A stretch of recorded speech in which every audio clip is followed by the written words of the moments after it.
2 days after I signed the check for my son James' wedding, a check for $250,000, the manager of the reception venue called me. His voice was shaking. "Mr. Harrington," he whispered, "you need to come down here. We were reviewing the security tapes from the VIP room. You need to see this yourself. Come alone. And whatever you do, do not tell your wife." I stared at the phone, a cold knot tightening in my stomach. What I saw on that screen an hour later wasn't just a family secret. It was a death sentence signed by the 3 people I loved most in this world.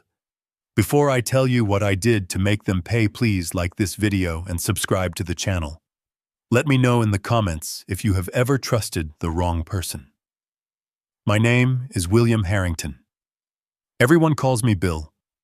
I am 70 years old, and I spent 40 years building a logistics empire from a single truck to a fleet that crosses continents. I thought I knew how to spot a liar. I thought I knew how to calculate risk. I was wrong. The biggest risk was sleeping in the bed next to me. It was a Tuesday morning in the Hamptons. The air was crisp, the kind of morning that usually makes you glad to be alive, but I felt terrible. My head was swimming in a thick gray fog. My limbs felt heavy, like I was moving through waist-deep water. I sat at the marble island in our kitchen, staring at a cup of black coffee I didn't have the energy to lift. I attributed it to the wedding hangover. At 70, you do not bounce back from champagne and late nights the way you used to. Or at least that is what my wife Catherine kept telling me. "You are just tired, Bill," she had said that morning, patting my shoulder with a hand that felt more patronizing than affectionate. "You are getting older. You need to rest more. Let me handle the finances for a while. You just relax, relax." That word had been coming up a lot lately, along with forgetful and confused. Catherine had been subtly planting those seeds for months, telling our friends at the country club that I was repeating stories, telling the doctor I was mixing up dates. I had started to believe her. I felt fuzzy. I felt slow. I thought it was just time taking its toll. Then the phone rang. It was Giovanni, the manager of the Gilded Fork, the exclusive restaurant where we had held the reception. Giovanni was a good man, an old-school professional who valued discretion above all else. He had managed my company dinners for 20 years. He knew me. "Mr. Harrington." Giovanni said, and the tremor in his voice cut through my mental fog like a siren. "I am sorry to disturb you so early, but we were doing the post-event security audit. I saw something on the camera in the private suite, the room where you went to rest after the toasts." I rubbed my temples, trying to focus. "Did I lose something, Giovanni? Is it my watch?" "No, sir," he replied, his voice dropping to a hush. "It is not what you lost. It is what was done to you. Please, sir, get in your car. Come to the back entrance. Do not bring Mrs. Harrington. Do not bring your son. You need to see this alone." The urgency in his tone triggered an instinct I hadn't used since my days in the boardroom. The fog didn't lift, but the adrenaline pushed it aside. I stood up. "Who was that, darling?" Catherine asked, walking into the kitchen. She was wearing a silk robe, looking every bit the queen of the manor I had bought for her. She was my second wife, 10 years my junior, sharp, elegant, and lately incredibly insist on managing my estate planning. "Just the golf club," I lied. My voice sounded steady, a miracle given how much my hands were shaking. "They mixed up a tea time. I need to go straighten it out." Catherine frowned, her eyes scanning my face. "You really shouldn't be driving, Bill. You have been so dizzy lately. James can drive you later." "No," I said, grabbing my keys. "The fresh air will do me good. I will be back for lunch." I walked out before she could argue. As I drove the winding roads toward the restaurant, my mind raced. What could be on that tape? Did I fall? Did I embarrass myself? I tried to remember the wedding night. It was a blur. I remembered the toast, I remembered James looking handsome but nervous in his tuxedo. I remembered Vanessa, my new daughter-in-law, looking at the diamond necklace I had given her, not with gratitude, but with the hunger of an appraiser. And then I remembered feeling incredibly tired, so tired I had to go lie down in the private suite. I pulled into the rear lot of the Gilded Fork. Giovanni was waiting by the service door. He looked pale. He didn't offer a handshake, just nodded, and led me through the bustling kitchen down a narrow hallway and into the security office. It was a small, windowless room lit only by the glow of monitors. "Sit down, Mr. Harrington," Giovanni said, pulling out a chair. "I have queued up the footage. This is from Saturday night, roughly 9:30 p.m. You had just gone into the suite to lie down." He pressed play. On the screen, I saw myself stumbling into the room, loosening my tie and collapsing onto the leather sofa. I looked drunk, but I knew I had only had 2 glasses of wine. I watched myself pass out almost immediately. Then the door opened. Catherine walked in. She checked the hallway to make sure no one was watching, then closed the door. James and Vanessa followed her. They didn't look worried about my health. They didn't look like a loving family checking on a tired patriarch. They looked like predators circling a wounded animal. On the screen, Catherine stood over me, waving a hand in front of my face. I didn't move. She turned to the others and laughed. A cold, sharp laugh that I couldn't hear but could see in the throw of her head. Then the moment that stopped my heart. Vanessa, my beautiful 28-year-old daughter-in-law, the woman who had cried tears of joy when I welcomed her to the family, reached into her clutch. She pulled out a small glass vial. It wasn't insulin. It wasn't aspirin. It was an unmarked dropper bottle. She walked over to the side table where a carafe of water and a glass sat. She poured water into the glass. Then carefully, methodically, she squeezed 3 distinct drops of liquid from the vial into the water. She swirled it around. Catherine watched her, nodding in approval. Giovanni turned up the volume. The audio was grainy but clear enough. "Are you sure that is enough?" Catherine asked. Her voice was calm, businesslike. "It is plenty," Vanessa replied. Her voice was different than the sweet tone she used with me. It was hard, sharp. "This is the new blend. It is a high-dose sedative mixed with a mild hallucinogen.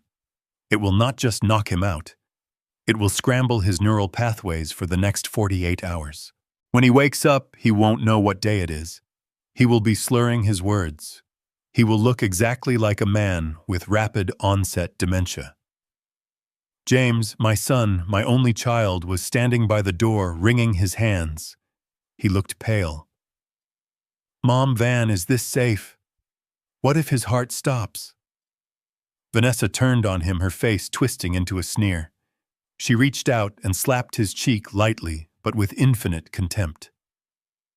"Stop being a coward, James," she hissed. "You want the lifestyle, right? You want the penthouse. You want the cars. Your father is tightening the purse strings. He is talking about charity foundations. If we do not get that power of attorney signed next week, we get nothing. We get an allowance. I did not marry you for an allowance." "But what if he dies?" James whimpered. Catherine stepped forward. She placed a hand on James' face, a gesture that looked maternal, but was pure manipulation. "If he dies, darling, then our problems are solved even faster," she said. My blood ran cold. I sat in that dark security room staring at the woman I had shared a bed with for 15 years. She wasn't just greedy. She was discussing my death as a convenient administrative shortcut. "If he dies," Catherine continued, looking back at my unconscious body on the sofa, "then the trust fund unlocks immediately. We don't have to wait for the competency hearings. We don't have to deal with doctors. $50 million, James. Yours, mine, immediately. So if his heart stops, it stops. It is nature taking its course." Vanessa smiled. It was a wolfish, hungry smile.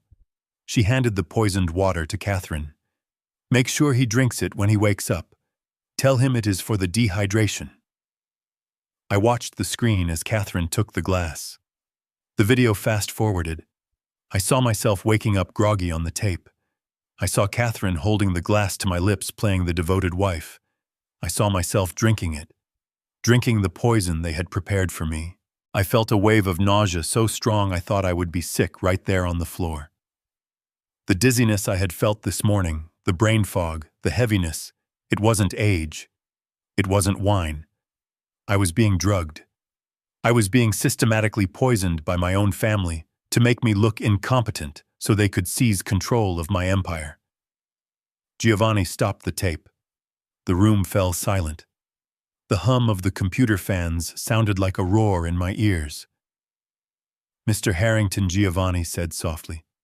I kept the glass. I looked up at him. "What?" When I went in to clear the room the next morning, I found the glass. It still had a little liquid in it. I thought it looked strange there was a residue. I didn't wash it. I put it in a Ziploc bag. I have it in the safe. I looked at this man, this restaurant manager, who I had tipped well but never truly known, and I felt a surge of gratitude that almost brought me to tears.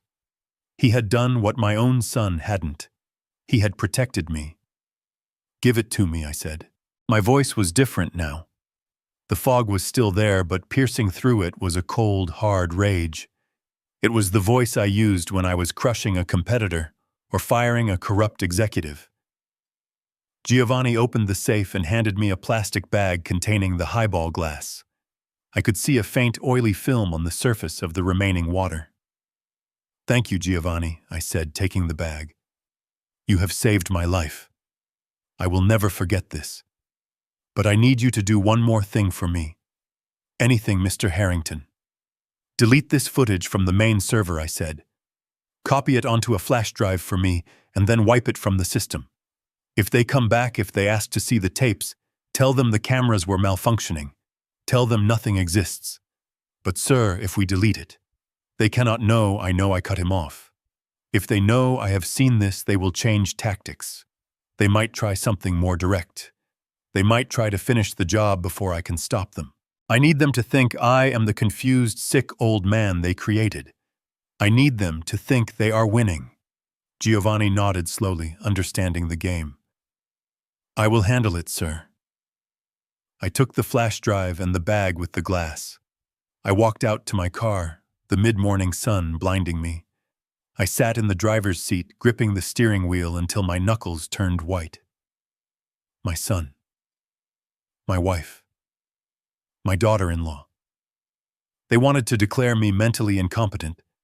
They wanted to stick me in a home drugged out of my mind while they spent the fortune I had built with 40 years of sweat and stress. They were willing to kill me for it. I looked at my phone. There were 3 missed calls from Catherine. She was probably tracking my phone location.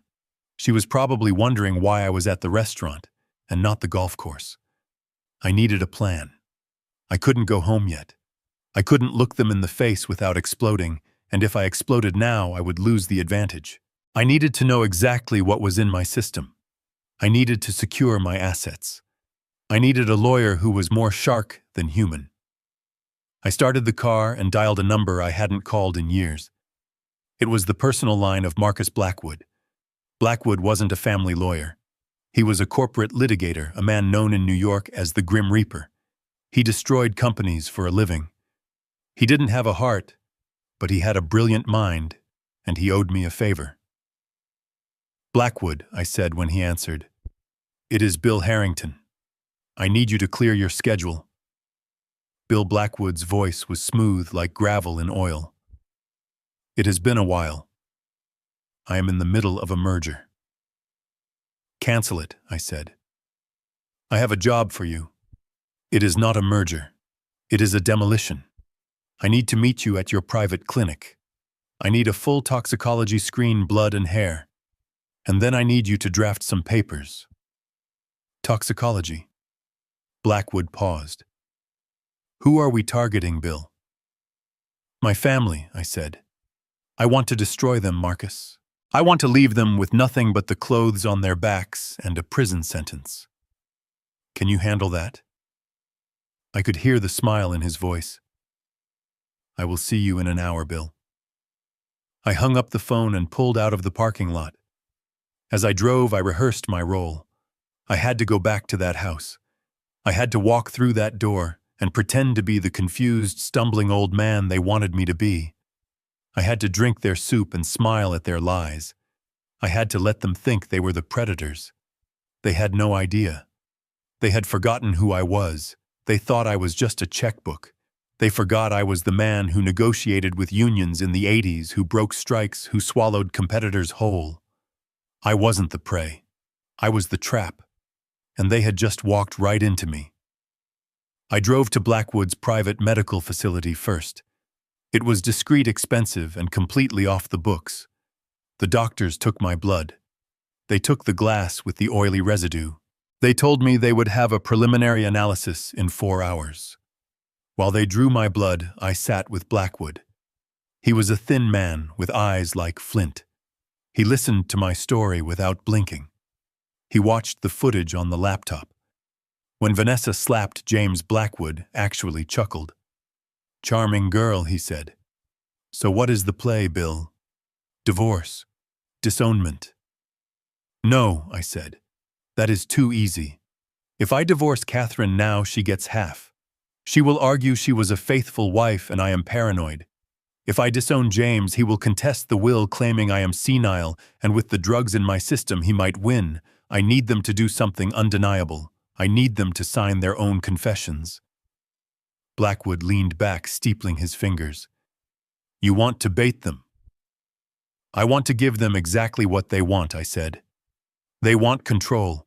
They want the empire. They want the $50 million. I am going to give it to them." "You are going to give it to them?" Blackwood asked, raising an eyebrow. "I am going to hand them the keys to the kingdom," I said.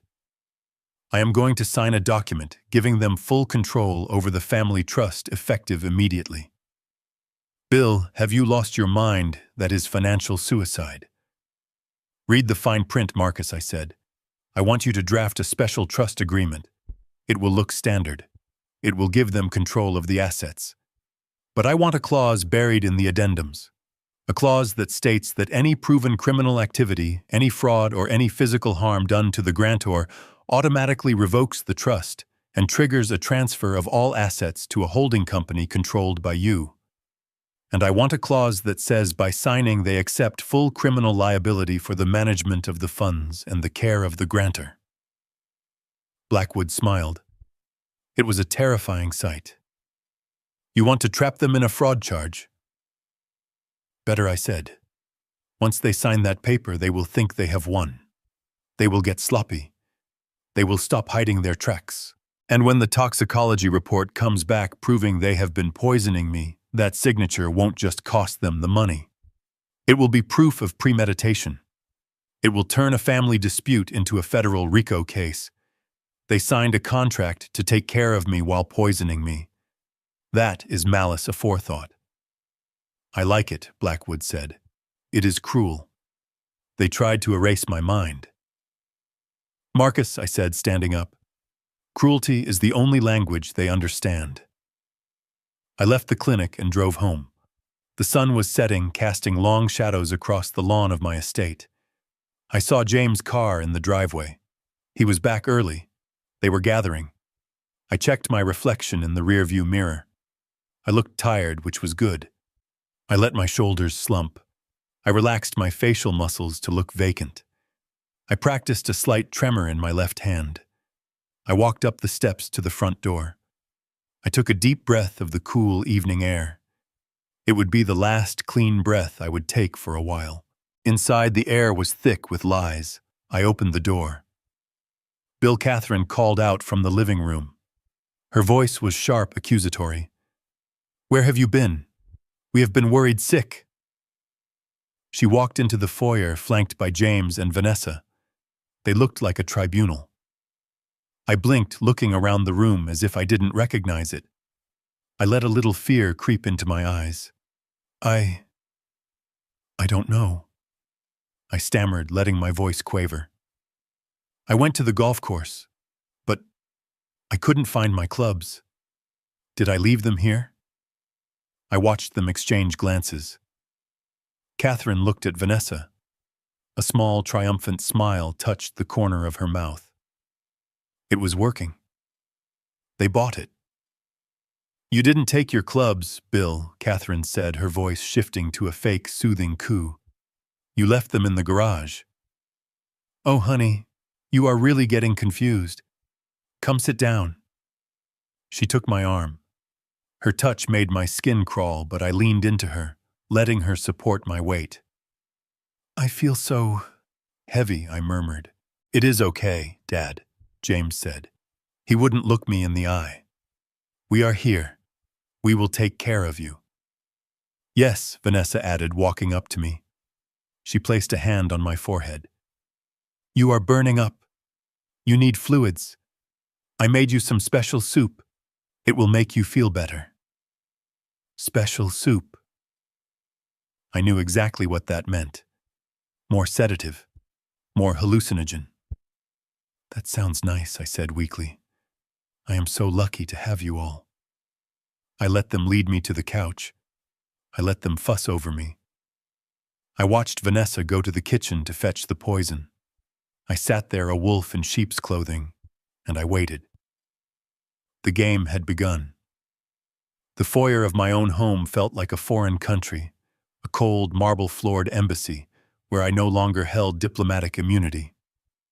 I stood there for a moment, my hand still resting on the brass doorknob, taking a breath that rattled slightly in my chest. It wasn't a performance yet. The exhaustion was real. The sheer mental weight of knowing that the woman waiting in the living room had tried to erase my mind was heavier than any cargo container my ships had ever carried across the Atlantic. I looked at the grand staircase, the crystal chandelier, the family portraits on the wall, where everyone was smiling, frozen in a lie. I had paid for the frame, the paint, the wall, and the smile. Now I had to pay for the truth. I shuffled my feet, scuffing the expensive rug intentionally. I let my shoulders drop, hunching forward just enough to shrink my 6-foot frame. I relaxed the muscles around my mouth, letting my jaw go slack. I wasn't Bill Harrington, the CEO who crushed unions and negotiated treaties. I was Bill, the confused old man who needed a nap. Catherine appeared from the living room before I could even take my coat off. She moved with a predator's grace, holding a glass of white wine on her eyes, sharp and assessing. She didn't look relieved to see me. She looked annoyed, like a project manager whose timeline had just been disrupted. "Where have you been, Bill?" she asked. Her voice was loud, too loud for the quiet house. It was a stage whisper meant to carry. "We have been worried sick. You said you would be back for lunch. It is nearly dinner time." "Look at you. You are a mess." I blinked rapidly, looking past her shoulder, focusing on nothing. I let my hands tremble as I reached for the coat rack and missed. I don't know," I stammered, letting the words slur together. I was driving. But then the road looked different. I think I went to the club, but no one was there. Catherine, why was no one there? I watched her face closely. For a microsecond, there was a flicker of pure, unadulterated satisfaction. It was the look of a gambler who just saw the dealer bust. She didn't offer to take my coat. She took a sip of her wine, hiding a smirk behind the crystal rim. She turned her head slightly, shouting toward the living room, where the blue light of a television flickered. "James, did you hear that? Your father doesn't know where he has been for 6 hours." I shuffled into the living room. My son, my 32-year-old heir, was sprawled on the Italian leather sofa, a game controller in his hands. He was killing zombies on a screen, ignoring the murder happening in his own hallway. He paused the game and looked up. His eyes were glassy, probably from the weed he thought I didn't know he smoked in the pool house. "He is getting worse, Mom," James said, shaking his head with a theatrical sadness that made my stomach turn. "He looks totally out of it." Catherine walked over to me, placing a hand on my arm. Her grip was tight, pinching the skin. It wasn't a caress. It was a restraint. Bill, look at me, she said, speaking slowly and enunciating every syllable as if I were a toddler or an idiot. You didn't go to the club. The club is closed on Tuesdays. We told you that this morning. Don't you remember? I shook my head, letting a look of panic enter my eyes. It wasn't hard to summon the fear. The fear was real, but it wasn't about the club. It was about how easily they were doing this. Closed, I whispered. No, I saw the greens. You are hallucinating again, Catherine said loudly. She looked at James and winked, a distinct, deliberate wink. Then she turned back to me, her voice dripping with fake concern. Just like yesterday, Bill. Do you remember yesterday? I stared at her blankly. I knew exactly what happened yesterday. I had spent the day in my study reviewing quarterly reports, but I knew she was about to rewrite history. I worked yesterday, I said weakly. Catherine laughed. It was a harsh barking sound. Worked? Honey, you haven't worked in months. Yesterday you went out to the front lawn in your pajamas. You flagged down a stranger's car. You tried to sell them the house bill. You tried to sign the deed over on a napkin for $10,000. My blood boiled. It was a lie so audacious, so humiliating, that I almost broke character. I wanted to grab her by the shoulders and scream that I was sharper than she would ever be. I wanted to tell her I knew she had forged my signature on the real estate listing I found in her desk. But I swallowed the rage. I let it burn a hole in my gut and fuel my performance. I did not. I whimpered, backing away from her. I wouldn't sell the house. You don't remember, Catherine sighed, looking at James. See, this is what Dr. Aris was talking about. The aggression, the denial. He warned us about this. He said, when the dementia sets in, he will start making up stories. He will start getting defensive. Dr. Aris. The name landed like a punch. Dr. Aris was our neighbor, a retired cardiologist, the head of the Homeowners Association. He was influential. If Catherine had been feeding him these lies, if she had been telling the whole neighborhood that I was wandering lawns and selling houses on napkins, then my reputation was already dead. She hadn't just started this plot. She had been laying the groundwork for months, painting me as a senile old fool at every cocktail party and bridge game I hadn't attended. She was isolating me. She was destroying my credibility so that when I finally screamed for help, everyone would just nod and say, "Poor Bill, he has lost his mind." I sank onto the ottoman, burying my face in my hands. I wasn't hiding tears. I was hiding the look of pure hatred that I knew was burning in my eyes. I am sorry, I mumbled into my palms. I am so confused. It is okay, Dad, James said, not moving from the couch. Mom can handle it. You should just sign the papers she has. It will be easier. You won't have to worry about the house or the money anymore. Just sign the papers. The greed was so naked, so impatient. They didn't even wait for the body to get cold. They didn't even wait for the mind to fully break. Catherine sat next to me, the smell of her expensive perfume cloying and suffocating. She rubbed my back. James is right, sweetie, she cooed. You are stressed. You are trying to hold on to too much. You almost sold the house to a stranger. Think of the liability. Think of the embarrassment. We just want to protect you.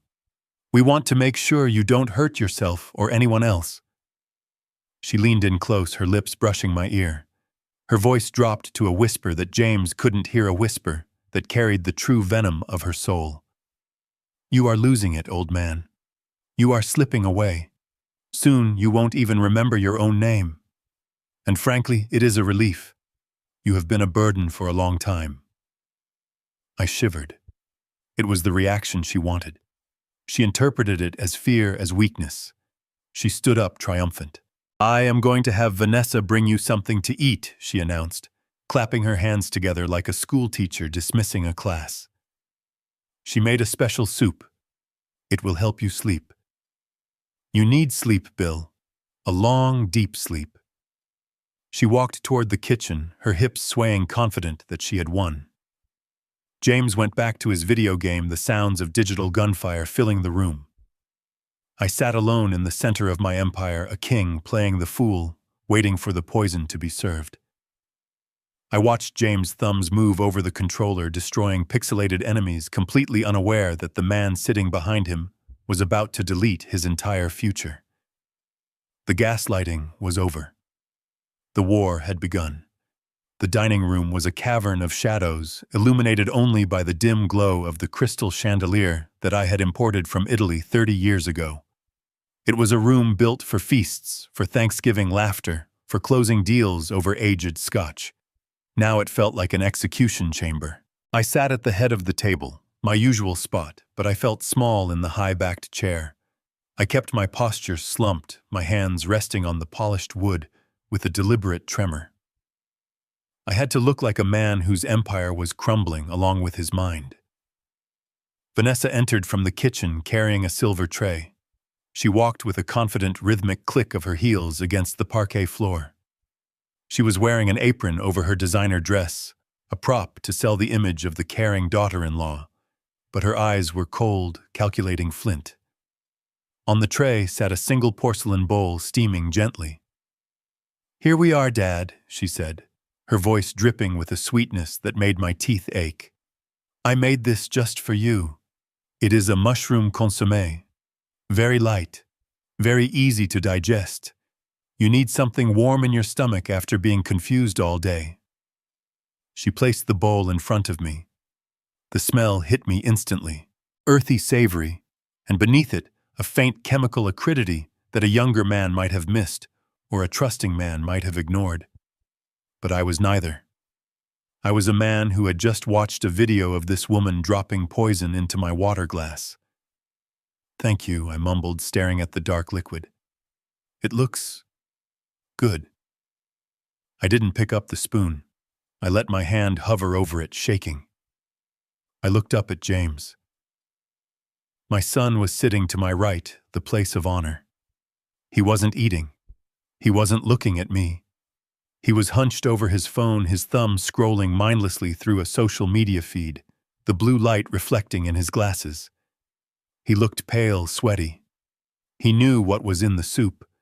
He knew his wife was feeding his father a chemical lobotomy, and he couldn't even summon the courage to make eye contact.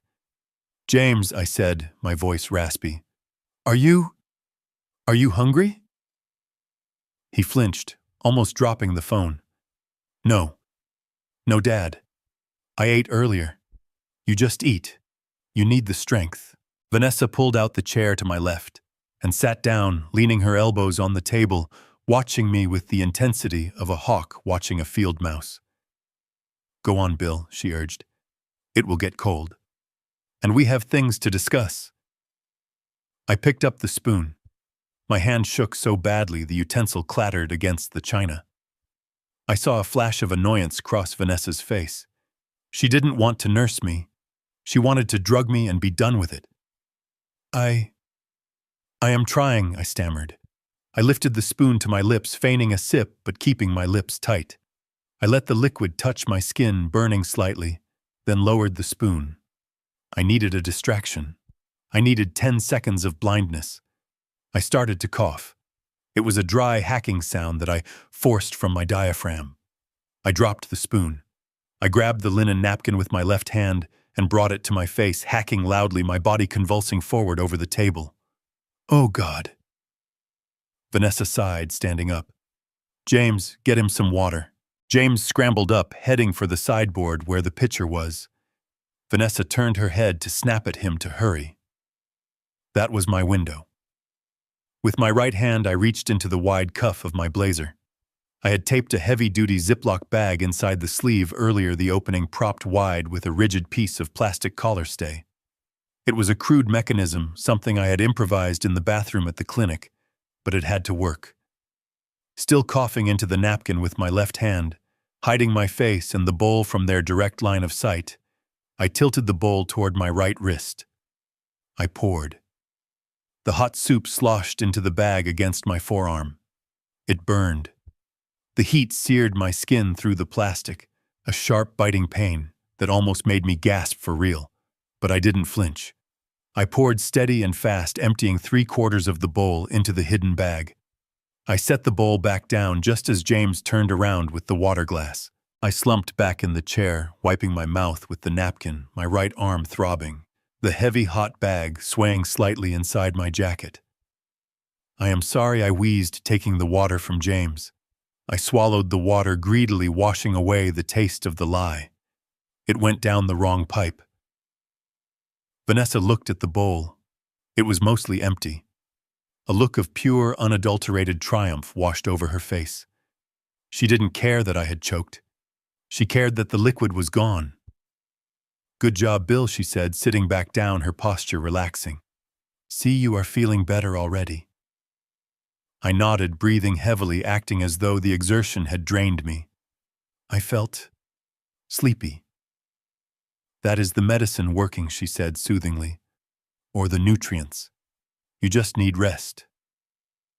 But before you go to sleep, Dad, there is one small thing." She reached under the table and pulled out a leather portfolio. She unzipped it, the sound loud in the quiet room. She slid a thick stack of documents across the mahogany surface toward me. "You need to sign these," she said.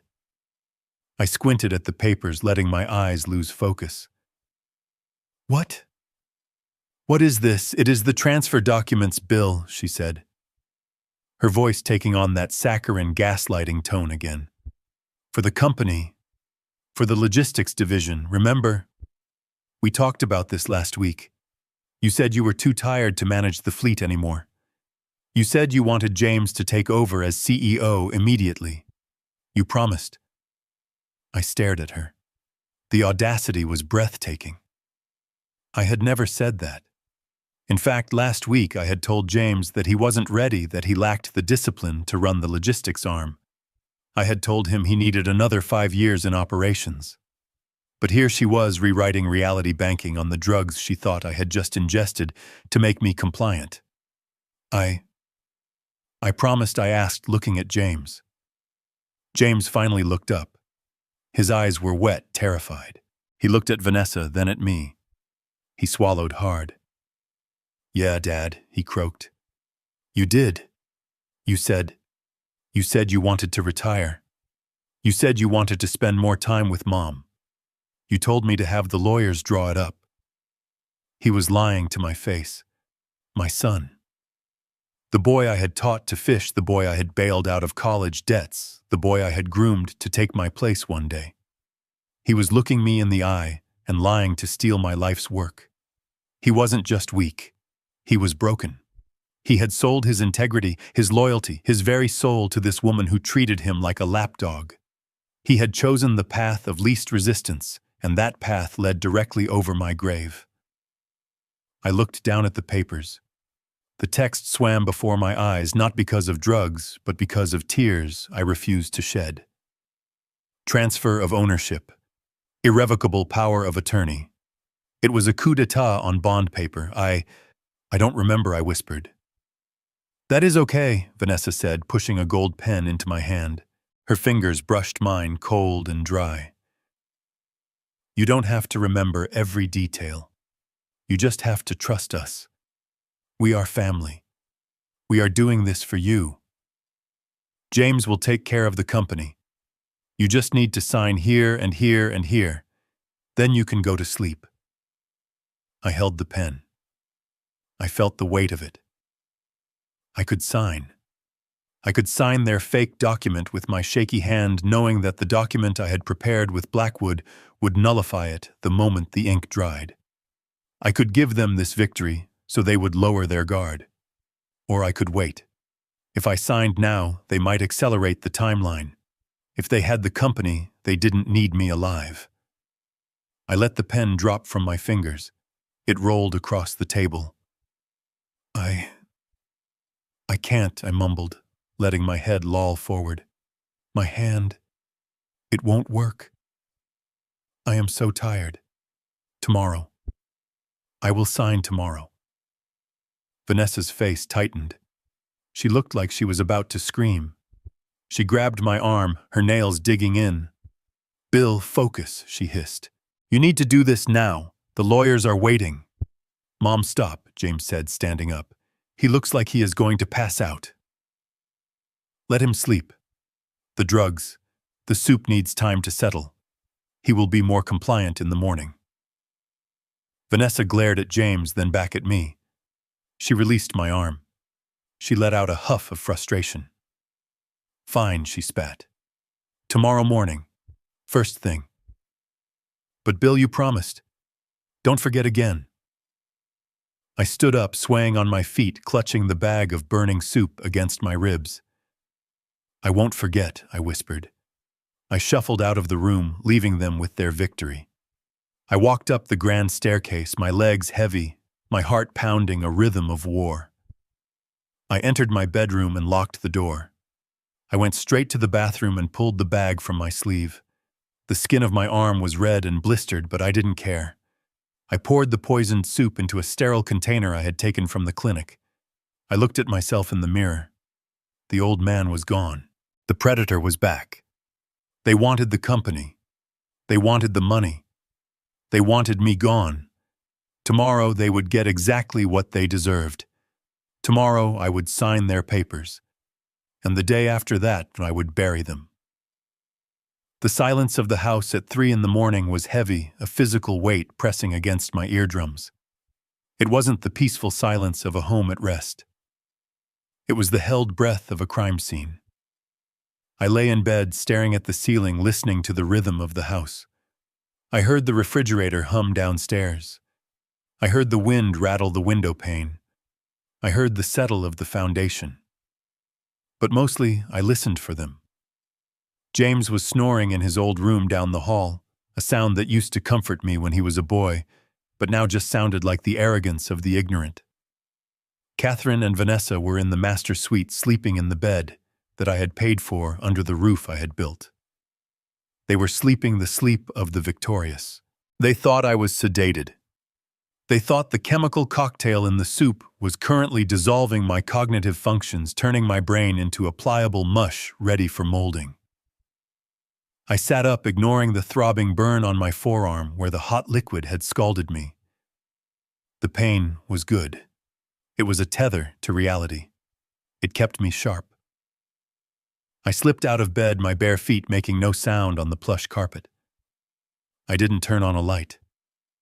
I knew this house better than I knew the back of my own hand. I knew which floorboard creaked on the landing. I knew exactly how many steps it took to get to the west wing where Catherine had set up her home office. I moved like a ghost through the hallway. The moonlight filtered through the sheer curtains, casting long, skeletal shadows across the walls. I reached the door to the study. It was closed. I tried the handle gently. Locked. Of course. Catherine never used to lock this door. She used to leave it open, piles of fabric swatches and interior design magazines spilling out into the hall. But in the last 6 months, the door had been shut. She told me it was because I was making too much noise, that I was distracting her. Now I knew the truth. She wasn't designing living rooms. She was designing my demise. I didn't panic. I didn't need a key. I reached up to the top of the doorframe. There was a small ledge there, part of the ornate molding I had commissioned years ago. I ran my fingers along the dust until I felt cold metal. A spare key. I had put it there myself 5 years ago, after Catherine locked herself out once. She had probably forgotten it existed. I hadn't. I slid the key into the lock and turned it. The mechanism clicked, a sound that seemed as loud as a gunshot in the silent house. I froze, waiting. Nothing. No movement from the bedrooms. I slipped inside and closed the door behind me, engaging the lock again. I turned on the small penlight I had taken from the glove box of my car. The beam cut through the darkness, illuminating the room. It smelled of her perfume, and something else, the stale scent of secrets. Her desk was organized with military precision. This wasn't the desk of a scatterbrained socialite. This was the command center of a coup. I sat in her chair. It felt wrong, like sitting on a throne that had been usurped. I started with the drawers. The top one was innocent enough: stationery pens, a few bills. I went deeper. The bottom drawer was locked. I used the letter opener from the desktop to pry it open. The wood splintered with a soft crack, but the lock gave way. Inside there was a single thick accordion folder. It wasn't labeled. I opened it, and the first thing I saw was a glossy brochure. The cover featured a generic image of an elderly couple smiling at a sunset, but the paper quality was cheap, flimsy. I shined the light on the name. Shady Acres Assisted Living. I knew this place. It wasn't in the Hamptons. It wasn't even in New York. It was a budget facility 2 states over, a place known for Medicaid fraud and patient neglect. It was a warehouse for the forgotten. I flipped the brochure open. The rates were circled in red marker. $800 a month. Shared rooms. No private nurses. No specialized care. I felt a coldness spread through my chest that had nothing to do with the temperature. They weren't just stealing my $50 million. They were planning to dump me in a hellhole. They could have afforded the best care in the world with my money. They could have kept me in the guest house with a private medical team. But no, that would cost too much. That would eat into their inheritance. They wanted me gone, and they wanted it done as cheaply as possible. They valued my life at $800 a month. I dug deeper into the folder. Underneath the brochure was a legal document. My hands trembled as I pulled it out. It was a real estate contract. A bill of sale for this house. My house. The house I had built for my first wife. The house where James had taken his first steps. The closing date was set for Friday, 3 days from now. I scanned the document. The sale price was $3 million below market value. It was a fire sale. They were liquidating everything for cash fast. The buyer was a shell company I didn't recognize, probably a developer who would tear it down. I flipped to the signature page, and there it was. William Harrington. It was my signature. The loop of the W, the sharp cross of the H. It was perfect. If I hadn't known I was standing in the kitchen staring at the wall yesterday, I would have sworn I signed it. Catherine had been practicing. She had forged my name to sell the roof over my head while I was still sleeping under it. I felt a wave of nausea. This wasn't just greed. This was hatred. You don't do this to someone you just want money from. You do this to someone you despise. She wanted to erase me. She wanted to scrub every trace of William Harrington from the earth and replace it with a bank balance. Then I found the calendar. It was a small leather-bound planner tucked into the back pocket of the folder. I opened it to this week. Today was Tuesday. Wednesday, notary arrives 9 a.m. Sign power of attorney. Thursday, liquidate joint accounts. Transfer to Cayman Holdings. Friday, house closing. And then Saturday. There was a red circle around the date. Inside the circle, in Catherine's neat cursive handwriting, were 2 words that stopped my heart. Transport package. Package. I was the package. Saturday. That was 4 days away. They weren't waiting for the dementia ruse to play out over months. They were accelerating the timeline. The moment I signed those papers tomorrow morning, the clock would start ticking. They would sell the house on Friday, and on Saturday, a van would come to take the package to a rotting facility 2 states away, where I would likely be sedated until I died of natural causes or neglect. I stared at the planner, my breathing shallow. I realized then that I wasn't just fighting for my money. I was fighting for my life. If I let them win tomorrow, if I signed the wrong papers, or if I didn't have my traps set perfectly, I would disappear. I would be a name on a file in a basement in New Jersey while they drank champagne on my yacht. I took out my phone and snapped photos of everything. The brochure, the contract with the forgery, the calendar with the dates. The evidence was damning. This proved premeditation. This proved conspiracy. This proved they weren't acting in my best interest. They were trafficking me. I put everything back. I arranged the papers exactly as I had found them. I pressed the broken wood of the drawer back together so it wouldn't look tampered with at a glance. I locked the office door and replaced the key on the ledge. I walked back to my bedroom, but I didn't go to sleep. I went into the bathroom and splashed cold water on my face. I looked at my reflection. The fear was gone. The shock was gone. They wanted a senile old man to sign away his life at 9 a.m. I would give them exactly that. I would tremble. I would cry.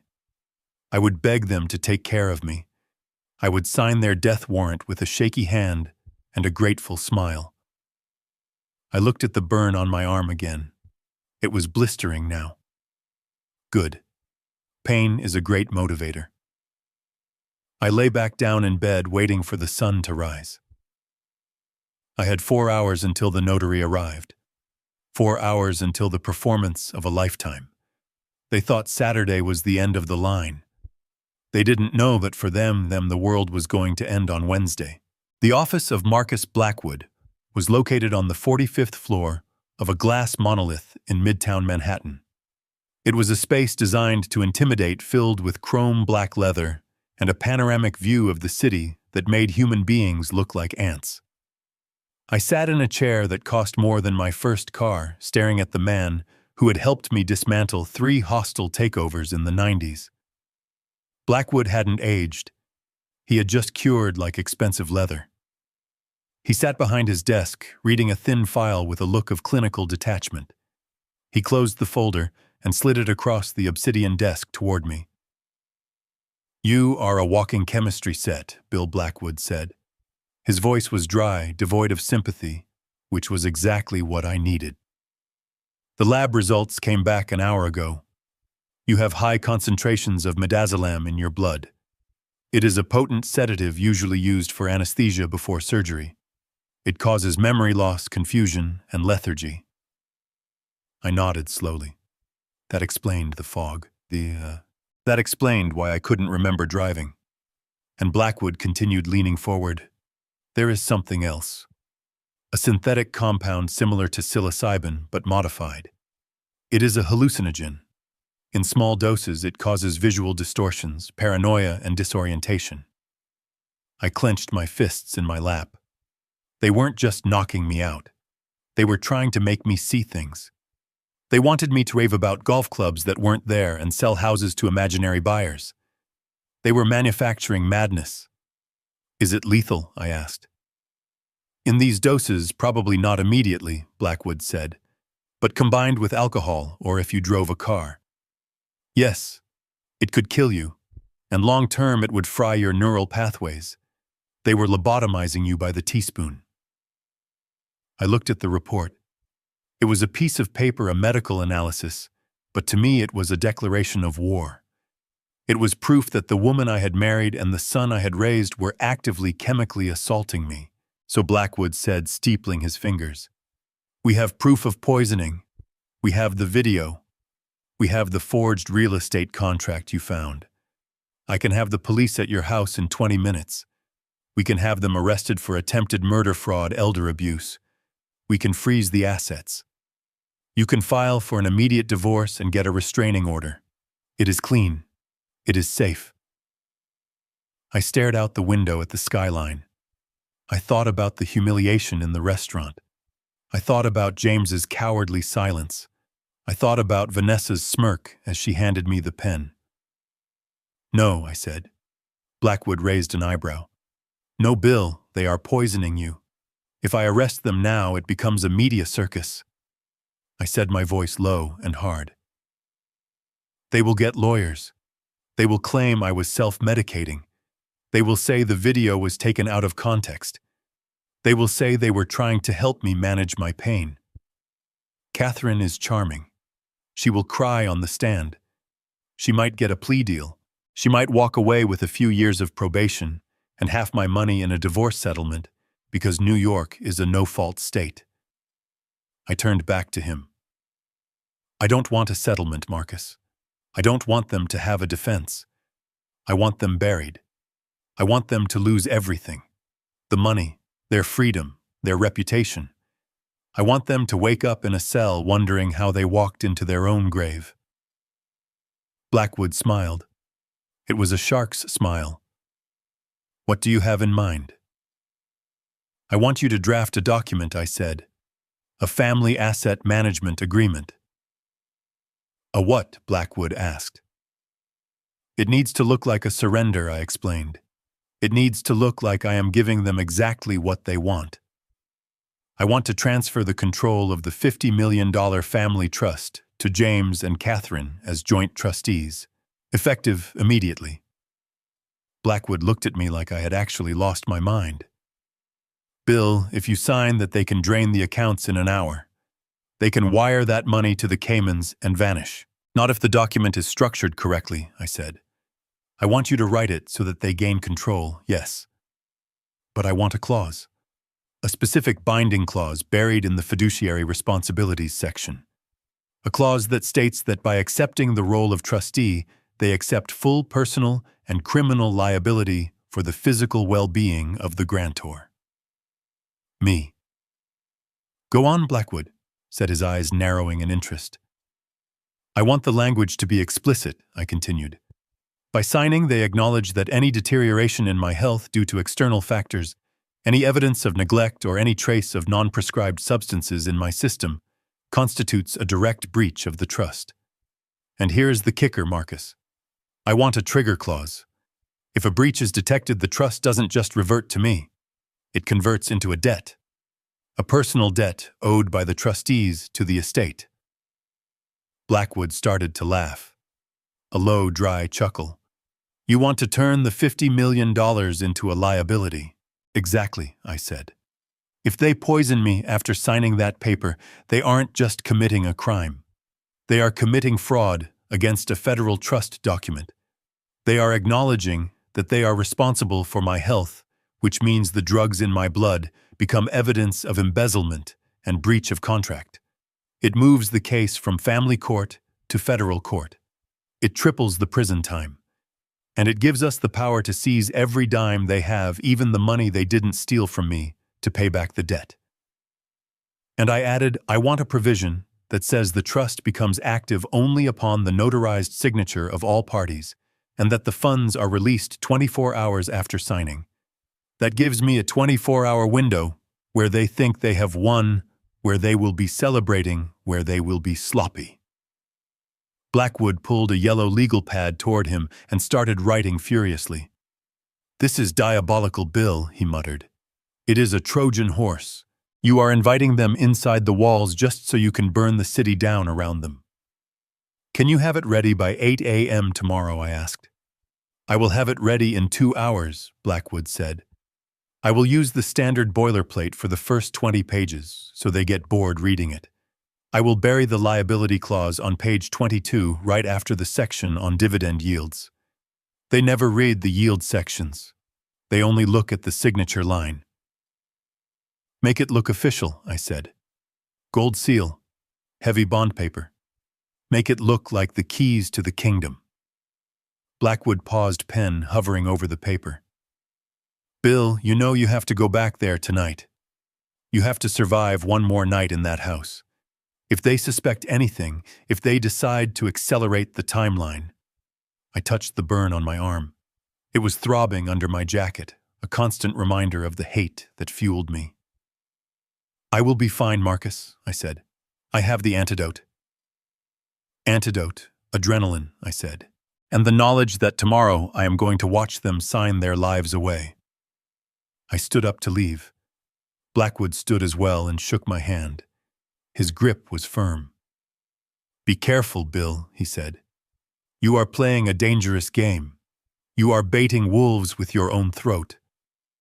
Wolves only attack when they sense weakness, I replied. They don't know that I am the hunter now. I took the elevator down to the lobby, my mind racing. I had the medical proof. I had the video evidence, and by tomorrow morning, I would have their signatures on a contract that criminalized their greed. I walked out into the Manhattan night. The air was cool. I hailed a cab. I didn't want to drive. I needed to focus.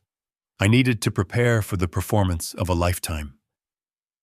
I had to go back to that house, eat their food, listen to their lies, and look at my son with love in my eyes, all while knowing that I was about to send him to prison for a decade. It was necessary. It was justice. But as the city lights blurred past the window, I felt a heavy stone settle in my heart. I wasn't just destroying them. I was destroying the memory of the family I thought I had. I was burning the photo album. But they struck first. They drew first blood. And I was going to make sure they bled last. The morning sun streamed through the bay windows of the breakfast nook, illuminating the dust motes dancing in the air. It was a beautiful golden light, the kind that usually signals a fresh start. But in the Harrington household, it felt like a spotlight on a stage. I sat at the table wrapped in a thick wool cardigan that was too warm for the season.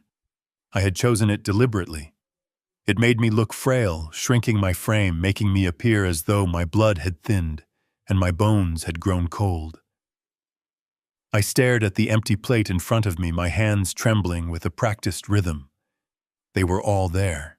Catherine was sipping her tea, her eyes darting to the grandfather clock in the hallway every 30 seconds. James was pacing the kitchen tiles, his shoes squeaking, a nervous energy radiating off him that smelled of sweat and desperation.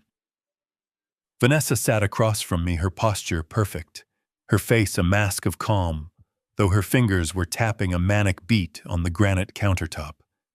They were waiting for the kill. The doorbell rang at 9 o'clock sharp. It was the notary, a man sent by Blackwood named Mr. Henderson.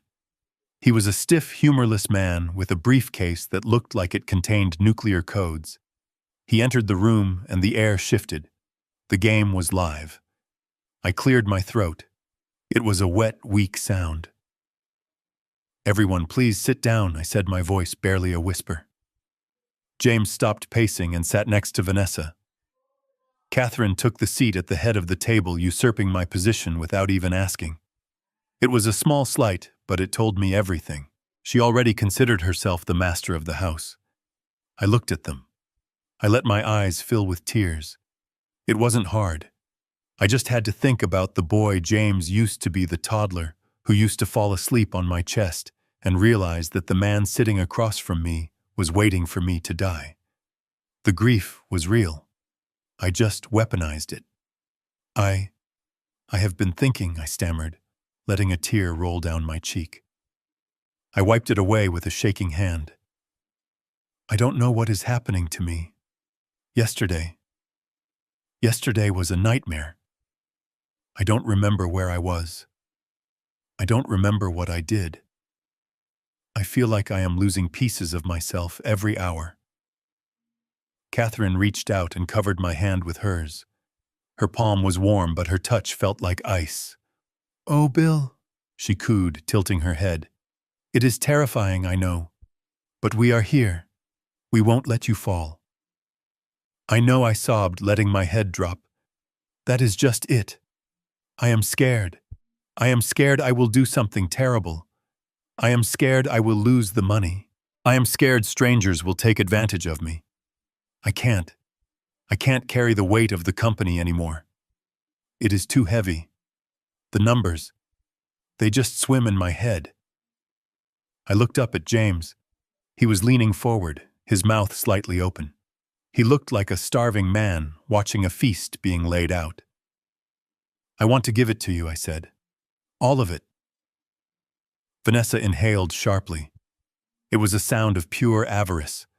Her eyes widened, the pupils dilating. She looked like a predator that had just seen the throat of the prey exposed. "What do you mean, Dad?" James asked, his voice cracking. "I mean the trust," I said. "The $50 million. The voting rights for the logistics fleet. The portfolio. I want to transfer control to you and your mother. Today. Now. I want to know that it is safe with you before I forget who you are." Catherine squeezed my hand harder. It wasn't comfort. It was excitement. "Are you sure, darling?" she asked, though she was already signaling the notary with her eyes to open the briefcase. "That is a big step. We can just handle things informally if you want." "No," I insisted, letting panic creep into my voice. "No informalities. I want it legal. I want it done. I want to sign it away so I can rest. I just want to rest, Catherine. I am so tired of fighting my own mind." Mr. Henderson placed the heavy stack of documents on the table. It was the contract Blackwood had drafted overnight. It was thick, bound in heavy cream paper with a blue legal backing. It looked official. It looked like power. "Here is the instrument of transfer," Mr. Henderson said, in a monotone voice. "It assigns full trusteeship and asset control to Catherine Harrington and James Harrington, effective upon notarization." Vanessa reached for the document before anyone else could. She pulled it toward her, flipping through the pages. She wasn't reading the clauses. She wasn't looking for the liability traps Blackwood had buried on page 22. She was looking for the numbers. She was looking for the assets. "It lists everything," she whispered, her eyes gleaming. "The Cayman accounts, the bonds, the fleet."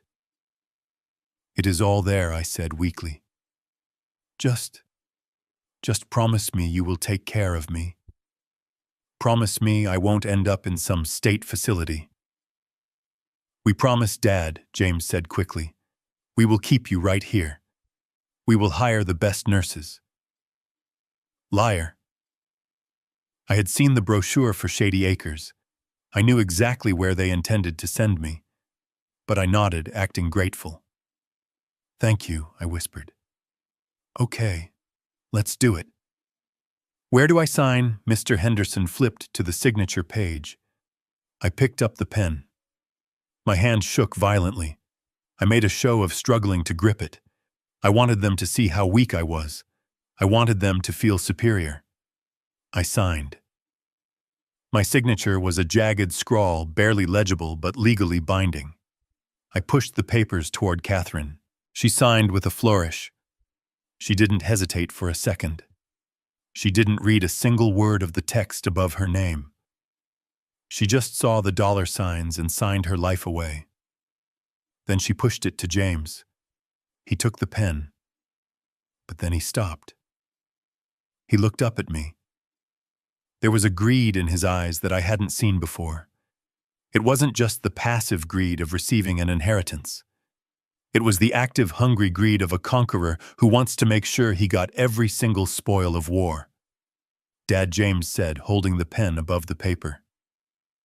"What about the penthouse?" The room froze. The penthouse. My apartment in Manhattan. It wasn't part of the family trust. It was a separate asset, a property I had bought years ago and kept in my own name.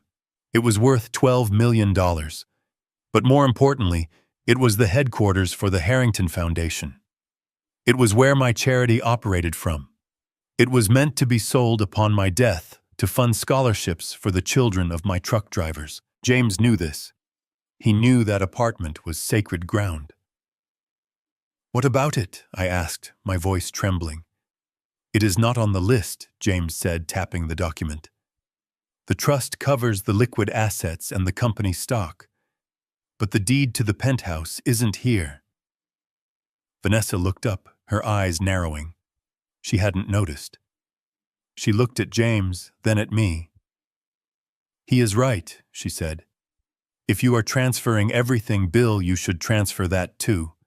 It creates a tax liability if you keep it in your name. We can manage it better.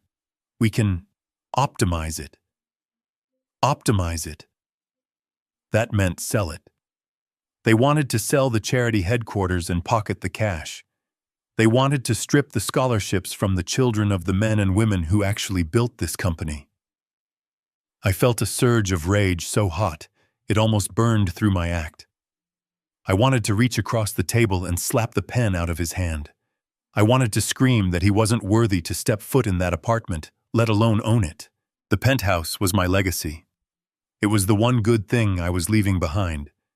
And he wanted to turn it into sports cars and designer handbags. But I looked at the document. Catherine had already signed. James hadn't. If I fought him now, if I showed resistance, he might get suspicious. He might back down.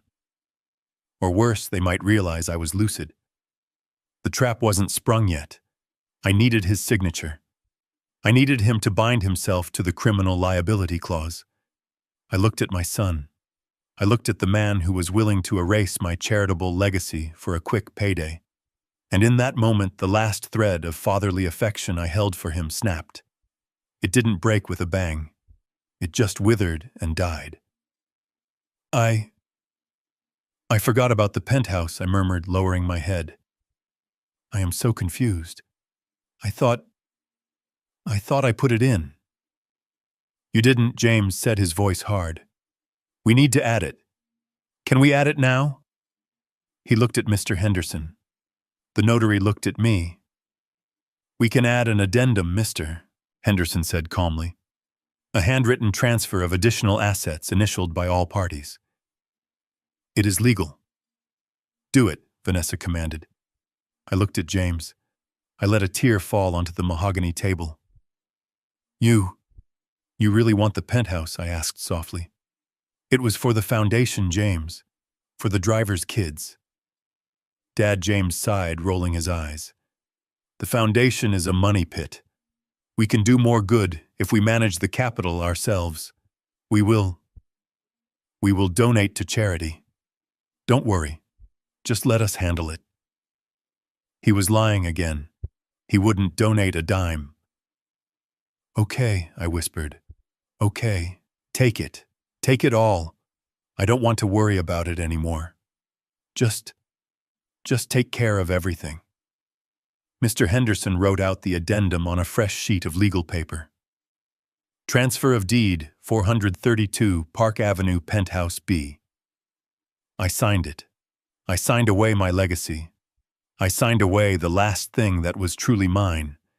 But in doing so, I sealed their fate. James grinned. It was a wide, boyish grin that looked grotesque on his face. He grabbed the pen and signed the main document. Then he signed the addendum. He signed his name with a bold, looping script, pressing down hard on the paper. He pushed the stack to Vanessa. She signed as a witness and as a secondary trustee. It was done. Mr. Henderson stamped the documents with his seal. The sound was a dull thud like a gavel coming down. Congratulations, Mr. Henderson said, closing the briefcase. The trust is now active. The transfer of control is immediate. Catherine let out a breath she seemed to have been holding for years. She sat back in her chair, her entire demeanor changing. The mask of the concerned wife evaporated. Her posture straightened. Her eyes lost their fake warmth and became hard, glittering diamonds. She looked at the papers, then she looked at me. Well, she said, her voice dropping an octave, that is settled then. She stood up. She didn't offer to help me up. She didn't pat my hand. She walked over to the window and looked out at the estate that was now effectively hers. James stood up too. He high-fived Vanessa. Actually, high-fived her. We did it, he whispered. Vanessa looked at me. She wasn't smiling anymore. She looked bored. You should go to your room, Bill, she said. You look exhausted. And frankly, you smell like old soup. We have calls to make. We have to call the brokers. We have to call the banks. The shift was instantaneous. I was no longer the patriarch to be coddled. I was the furniture to be moved. They had the signature. They had the money. I was now just a loose end. I stood up, shaking, clutching the edge of the table. I am hungry, I said. Can I have some breakfast? Catherine turned from the window. She looked at me with pure disgust. The kitchen is closed, Bill, she said. The staff is busy preparing for the party tomorrow night. Go upstairs. There are crackers in your nightstand. Eat those, and don't come down until we call you. We don't want you wandering around while we are working. Party, I asked. Yes, a party, Vanessa said, gathering the papers. A celebration. We are inviting the board. We are inviting the partners. We are announcing the transition. It is going to be a big night for James." She looked at my stained cardigan. "And you are not invited," she added. "You will stay in your room. We will tell everyone you are too sick to attend. It is for the best. We don't want you embarrassing us." I looked at them. My family, my executioners. They were already celebrating. They were already spending the money. They thought they had won the lottery. They didn't know they had just signed a confession to federal fraud. "Okay," I whispered. I will go to my room." I shuffled toward the door. I didn't look back. I heard them laughing as I walked down the hall. I heard champagne corks popping. They were toasting to my demise at 10 in the morning. I walked up the stairs, my heart cold as stone. They wanted a party. They wanted to announce the transition to the board. Perfect. I would let them have their party. I would let them gather everyone who mattered in one room. And then I would show them exactly what kind of transition I had planned. I entered my bedroom and closed the door. I walked to the window and watched James dancing in the living room below. "Enjoy it, son," I whispered. "Enjoy the champagne, because it is the last thing you will ever taste as a free man."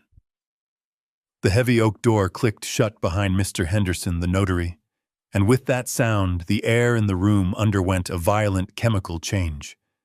It was as if the oxygen had been sucked out and replaced with something sharp and metallic.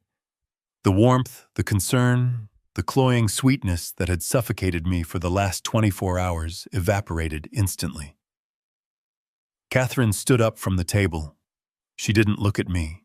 She picked up the signed documents, tapping the edges on the granite surface to align them perfectly. She slid them into a leather folder with a snap that sounded like a neck breaking. "Well," she said, her voice flat and devoid of any emotion. "That is done."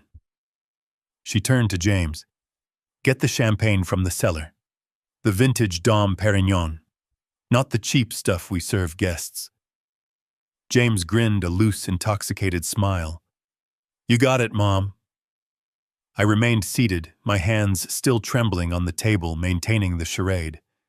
I looked up at Catherine, widening my eyes to simulate confusion and fear. "Catherine," I whispered. "What? What happens now? Can I go lie down in the den? I want to watch the news." She turned on me.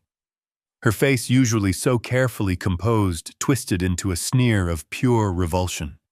It was the face she usually reserved for the cleaning staff when they missed a spot of dust. "No," she snapped. "You cannot go to the den.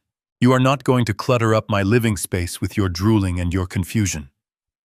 She pointed a manicured finger toward the hallway. "Go to your room, Bill. Upstairs. And stay there. Do not come down.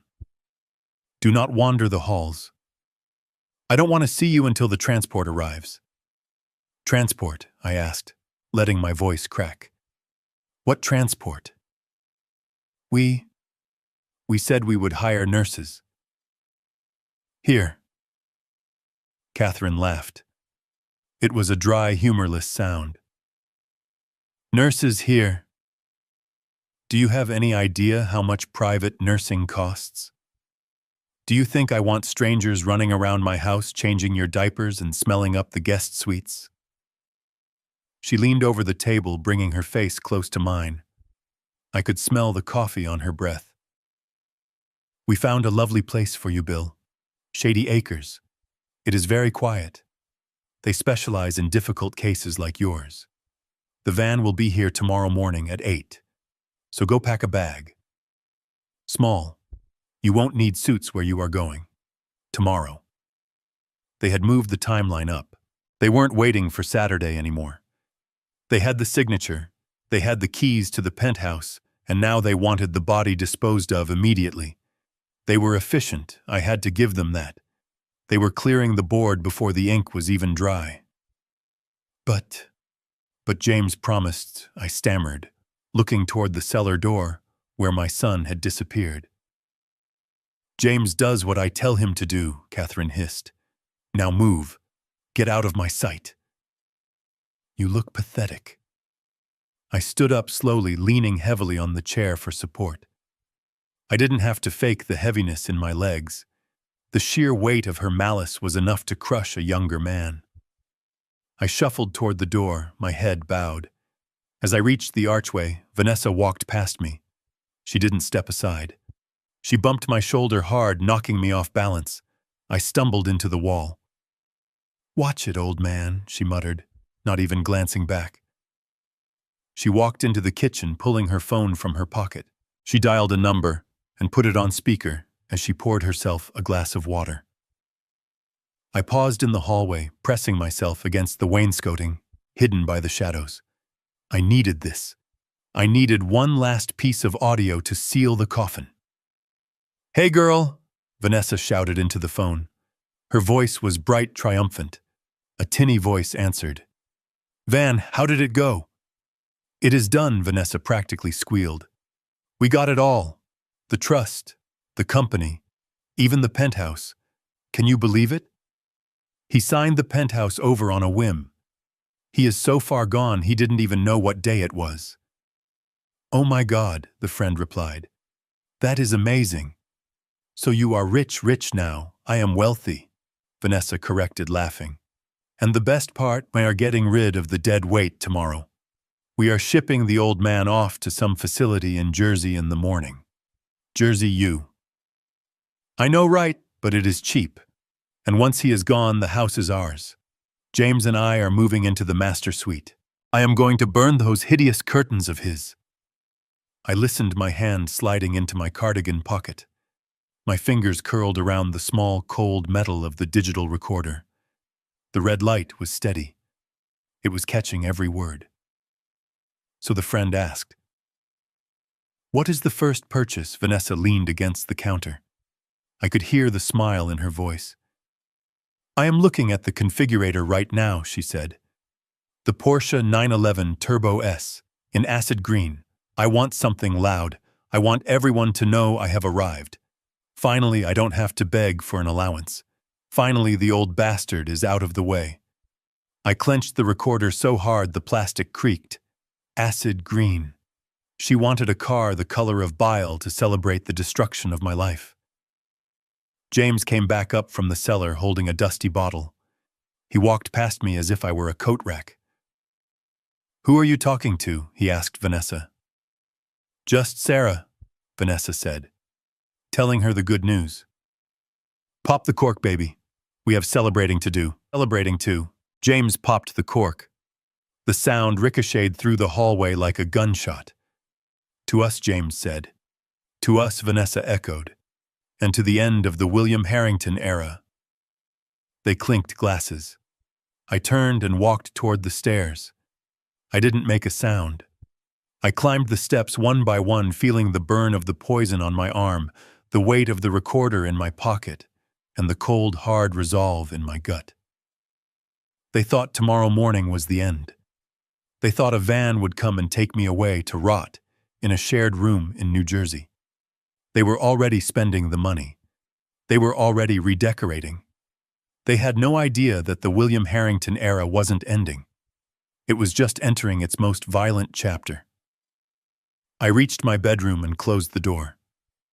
I walked over to the calendar on my wall.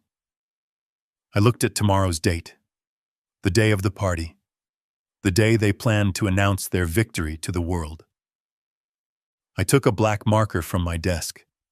I drew a thick, dark line through the date.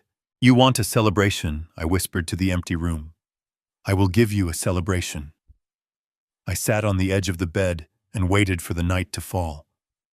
I had a lot of work to do. I had to coordinate with Blackwood. I had to call Giovanni. I had to set the stage. They told me not to linger. They told me to go to my room. Tomorrow, when I walked out of this room, and I wouldn't be the confused old man they pushed around. I would be the CEO. I would be the judge. And I would be the executioner. Let them drink their champagne. Let them dream of Porsches. Tomorrow, they wake up in hell. The bass of the music vibrated through the floorboards of my bedroom, a rhythmic thumping that felt like a heartbeat accelerating out of control. It was 8 o'clock in the evening. Downstairs in the grand ballroom I had built for my first wife, my family was hosting a gala. They called it a celebration of new leadership. I called it a wake for a man who wasn't dead yet. They had locked my door from the outside. I heard the click of the deadbolt at 5 p.m. right after Catherine brought me a tray of dry toast and water, telling me to rest up for the big move tomorrow. She had looked at me with pity, shaking her head as if I were a sick dog that needed to be put down. But locks only work if you don't own the building. I walked to the walk-in closet. I pushed aside the rows of gray cardigans and sweatpants they had left for me to wear in the nursing home. At the very back inside a garment bag I had instructed the housekeeper to hide weeks ago was my armor. It wasn't a suit of chainmail. It was a bespoke tuxedo tailored on Savile Row midnight blue with a black satin lapel. I put on the crisp white shirt. I fastened the onyx studs. I tied the bow tie with hands that were as steady as a surgeon's. The drugs were gone from my system, flushed out by adrenaline and hate. I looked in the mirror. The hunched, trembling old man was gone. Staring back at me was William Harrington, the man who had stared down union bosses and hostile takeovers. The predator had returned. I walked to the bedroom door. I didn't rattle the handle. I reached into the pocket of my tuxedo trousers and pulled out the master skeleton key. I had kept it on a chain around my neck for 30 years, hidden beneath my undershirts. They never looked there. They never thought to search the victim. I slid the key into the lock. It turned with a smooth, satisfying click. I opened the door and stepped into the hallway. The noise of the party surged up the stairs, laughter, the clink of crystal, the murmur of expensive conversation. I walked to the landing of the grand staircase. Below me the scene was a masterpiece of opulence. 200 guests filled the room. I recognized them all. There was the chairman of the bank that held my accounts. There were my golf partners. There were the board members who had shaken my hand last week and were now drinking my wine while my son plotted my demise. In the center of the room, standing on a raised platform near the jazz band, were the usurpers. James was holding a glass of scotch, laughing too loudly at a joke made by a senator. He looked flushed, arrogant, the king of a kingdom he hadn't conquered, but stolen. Vanessa was draped in a gold sequined gown that hugged her figure, a diamond necklace, my mother's necklace, glittering at her throat. She looked like a trophy that had learned to bite. And Catherine, she was moving through the crowd like a shark in a koi pond, accepting congratulations, touching arms, whispering lies about my health. She looked radiant. She looked relieved. I took a breath. This was it. I started to descend the stairs. I didn't rush. I walked with the slow, deliberate cadence of a man who owns the ground he walks on. My dress shoes made a sharp, authoritative sound on the marble steps. Click, click, click. The first person to notice me was the jazz singer. She faltered mid-note, her eyes widening as she looked up. The piano player followed her gaze and stopped playing. The silence spread outward from the stage like a ripple in water. Conversations died. Heads turned. Glasses were lowered. One by one, 200 faces turned upward. I saw the confusion in their eyes. They had been told I was bedridden. They had been told I was senile, drooling, violent. They expected a ghost. Instead, they got the CEO. James froze. His glass tilted, spilling amber liquid onto his shoes, but he didn't notice. His mouth hung open, a slack-jawed portrait of terror. Vanessa grabbed his arm, her nails digging into his tuxedo jacket, her face draining of color. But it was Catherine's reaction that I savored the most. She was mid-laugh with the senator's wife when the silence hit her. She turned slowly. When she saw me standing halfway down the stairs, immaculate in my tuxedo, looking down at her with cold, clear eyes, she dropped her champagne flute. It shattered on the floor, the sound echoing like a gunshot in the silent room. I reached the bottom of the stairs. The crowd parted for me instinctively, creating a wide path toward the stage. I walked through them. I didn't look left or right. I kept my eyes locked on my family.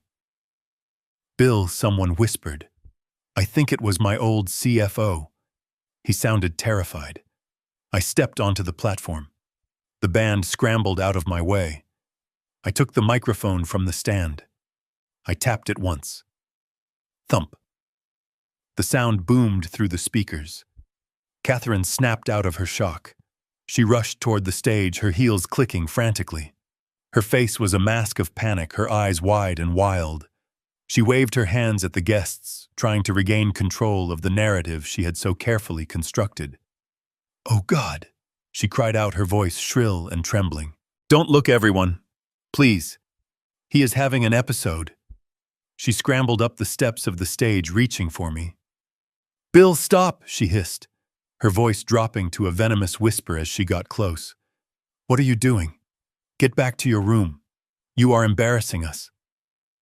Then she turned back to the crowd, putting on a tragic, tearful face. "I am so sorry, everyone," she wailed. "The dementia. It comes and goes. He thinks it is 20 years ago. He doesn't know where he is. Please, James, help me get your father back to bed before he hurts himself." James snapped out of his trance. He rushed forward, emboldened by his mother's lie. "Come on, Dad," he said, his voice shaking but loud. "Let's go upstairs. You are confused. You need your medicine." He reached for my arm. I didn't move. I didn't flinch. I just looked at him. I looked at him with the full weight of 40 years of fatherhood, with the memory of teaching him to ride a bike, and the memory of watching him sign my death warrant yesterday morning. I shifted the microphone to my left hand. With my right hand, I backhanded him across the face. It wasn't a wild swing. It was a short, sharp, controlled strike. It connected with a crack that silenced the few people who were still whispering. James stumbled back, holding his cheek, staring at me in disbelief. Catherine gasped, covering her mouth. I brought the microphone to my lips. My voice was steady, deep, and resonant. It was the voice that had commanded boardrooms and terrified competitors. "I am not confused, Catherine," I said. The speakers amplified my voice, filling every corner of the room. "And I don't need any more of your medicine. I think I have had quite enough of your special soup."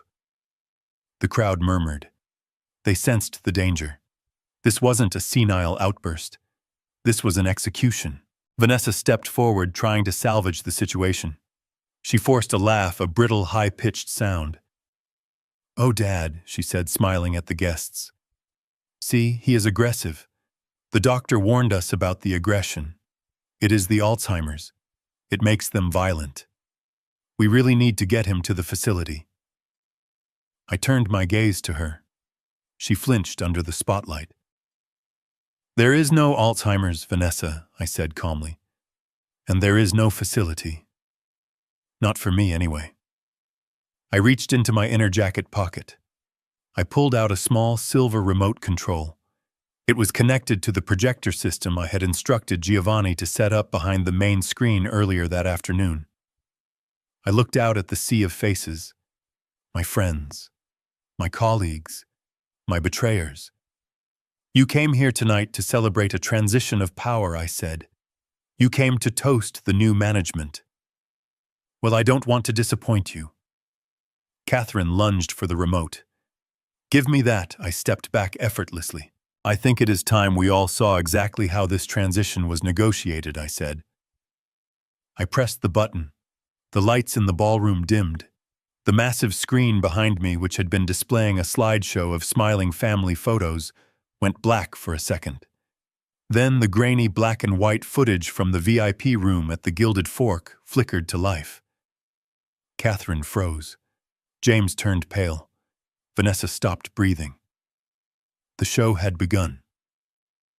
The lights in the ballroom seemed to flicker as the screen went black, leaving the afterimage of their treachery burned into the retinas of every person in the room.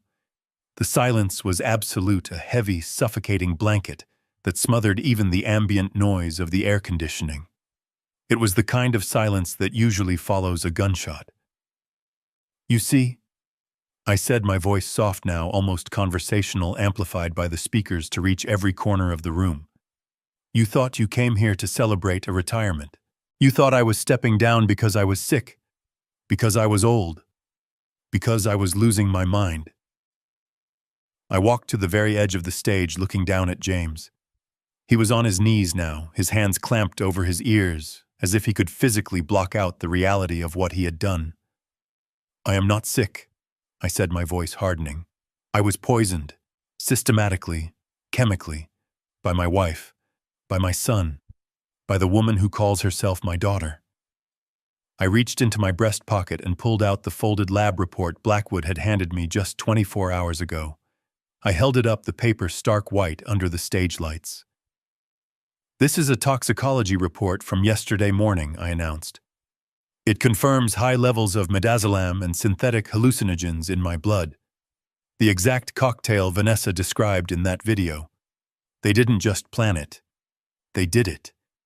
They fed me poison at my own dinner table in my own soup while smiling to my face. A ripple of sound moved through the crowd. It wasn't conversation. It was a low, ugly murmur of revulsion. It was the sound of a mob realizing they had been dining with monsters. People began to physically recoil from Catherine and Vanessa, stepping back, creating a widening circle of isolation around them. They were pariahs in gold and silk. But that is not all, I continued, relentless. Yesterday they tricked me into signing over the company. They told me I promised. They used the confusion from the drugs to gaslight me into believing I was losing my memory. They stole my legacy with a pen and a lie. I looked at Catherine. She was trembling so violently, her diamond earrings rattled against her neck. She looked like a cornered animal, her eyes darting around the room, looking for an ally, looking for an escape. She found neither. You wanted to send me to a home, Catherine, I said, projecting my voice to the back of the room.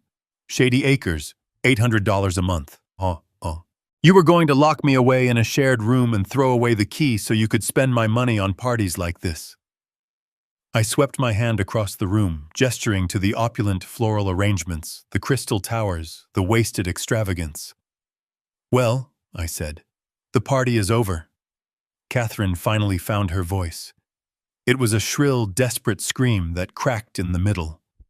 He is lying, she yelled, pointing a shaking finger at me. He is crazy. The doctor said so. He doctored the tape. James, tell them he is insane. She turned on James, grabbing him by the lapels of his tuxedo, shaking him violently. Tell them, she shrieked. Tell them it isn't true. James looked up. His face was a mask of ruin wet with tears and mucus.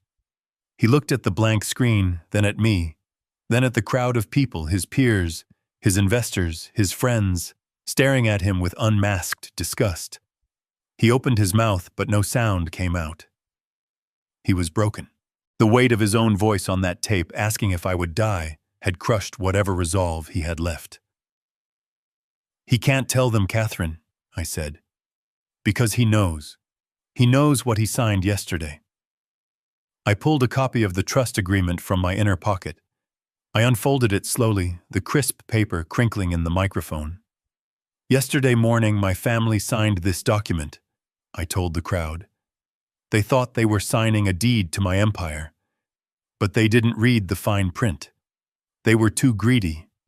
They were too eager to bury me. I held the paper up to the light. This document contains a clause, I explained. A clause that states if any evidence of foul play or poisoning is found in my system, the trustees accept full criminal liability. By signing this, they didn't just steal my company. They signed a confession. They legally acknowledged that if I was drugged, they did it. The gasp this time was different. It wasn't shock. It was awe. The bankers in the room, the lawyers, the sharks, they understood the maneuver. They understood the brutal elegance of the trap. I saw the chairman of the bank nod slowly in grim respect. You signed your own arrest warrants, I said to the three of them. Vanessa fell to the floor. Her legs simply gave out. She sat in a pile of gold sequins, sobbing into her hands, her mascara running in black streaks down her face. The acid green Porsche was gone. The penthouse was gone. The life she had been willing to kill for had evaporated into mist. Catherine stood alone. Her friends had retreated to the walls. Her allies looked at the floor. She was the queen of a burning kingdom.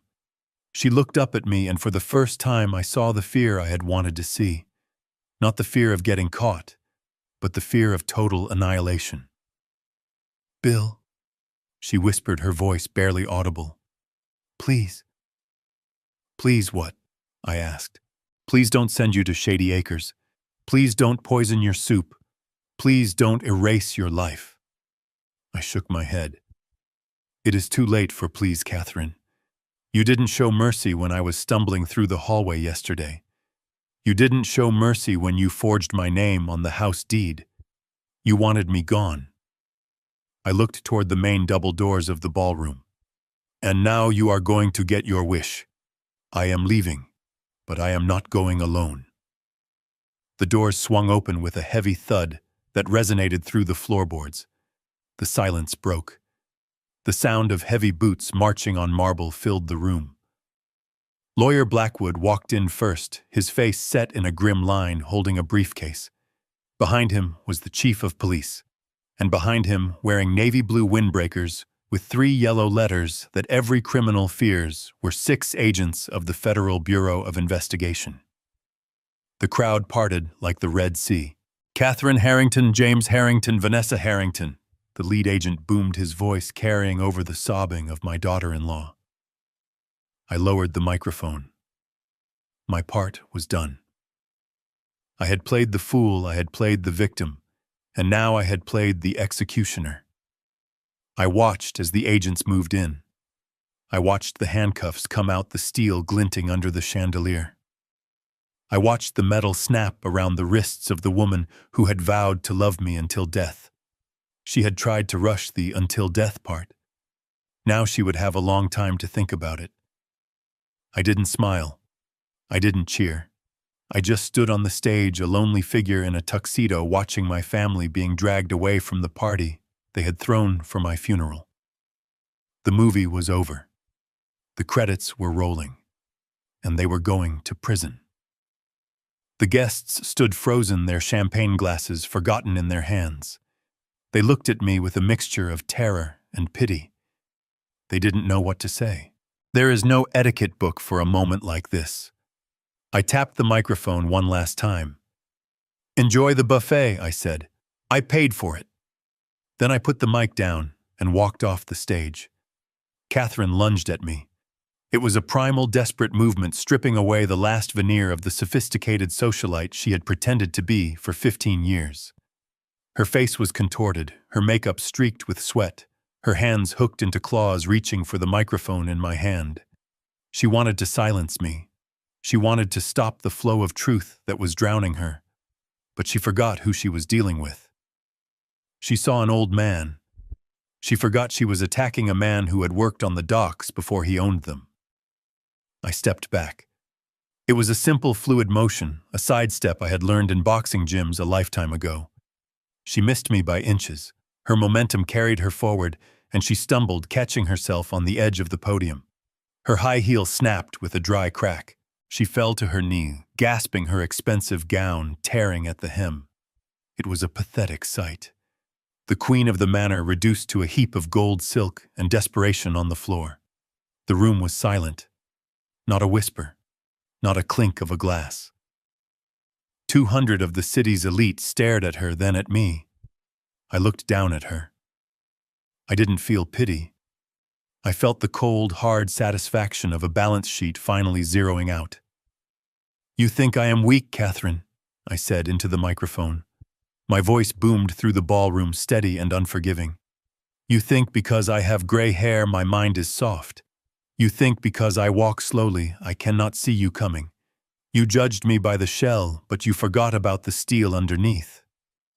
I looked out at the crowd, then back to my son, who was still kneeling on the floor, staring at the screen where his crime was playing on a loop.